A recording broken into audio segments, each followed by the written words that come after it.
இன்றைக்கி நம்ம இந்த ஷர்ட் ஆல்ட்ரேஷன் பார்க்க போகிறோம். ஷர்ட் வந்து எப்படி ஆல்ட்ரு பண்ணலாம், லென்த் வந்து எப்படி கம்மியாக அதே ஷேப்புக்கு பண்ணலான்னு சொல்லி பார்க்க போகிறோம். ஃபர்ஸ்ட் வந்து ஷர்ட்டை வந்து இப்படி மடிச்சுக்கலாம். இந்த மாதிரி மடித்ததுக்கப்புறமா நம்ம டேப் யூஸ் பண்ணி 1 இன்ச் பண்ணிக்கணும். ஓகே, 1 இன்ச் கம்மி பண்ணிக்கலாம். இந்த சைடும் 1 இன்ச் நம்ம எடுக்கணும்.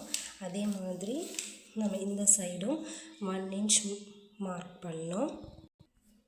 இப்போ இந்த மாதிரி மார்க் பண்ணி லைன்ஸ் போட்டுக்கோங்க. இங்கே 1 இன்ச், இங்கே 1 இன்ச், இந்த மாதிரி லைன்ஸ் போட்டுக்கணும். இதை நம்ம கட் பண்ணிக்கலாம்.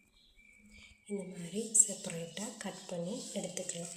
இப்போ இதை வந்து ஓப்பன் பண்ணி பார்த்தீங்களா, இந்த எட்ஜ் இந்த சைடில் இருந்து நம்ம இந்த மாதிரி சின்னதாக அப்படி மடிச்சுட்டு தைச்சிட்டு வரலாம்.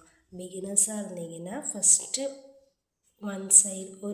ஒரு வட்டம் இந்த மாதிரி மடக்கி தைச்சிட்டு பின்ன மீண்டும் இப்படியே தைச்சிப்பீங்களாமா.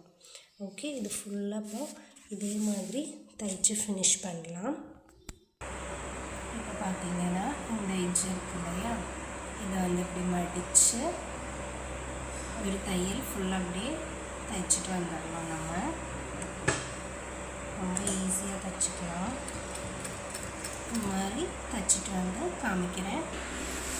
இப்போ இது பார்த்தீங்கன்னா இந்த மாதிரி நான் ஃபுல்லாகவே கம்ப்ளீட் பண்ணிட்டேன். இப்போ அடுத்த ஸ்டெப் பார்த்திங்கன்னா இதை வந்து மீண்டும் இப்படி வச்சு ஒரு ஸ்டிச் கூடி நம்ம கம்ப்ளீட் பண்ணோம். ஸோ இந்த மாதிரி கொஞ்சம் கொஞ்சமாக ஸ்டிச் பண்ணிக்கலாம். இப்போ பார்த்தீங்கன்னா நம்ம இந்த சைடும் தைச்சாச்சு. இப்போ பேக் சைடு இவ்வளோ நீட் ஃபினிஷிங்காக வரும். உங்களுக்கு எந்த ஒரு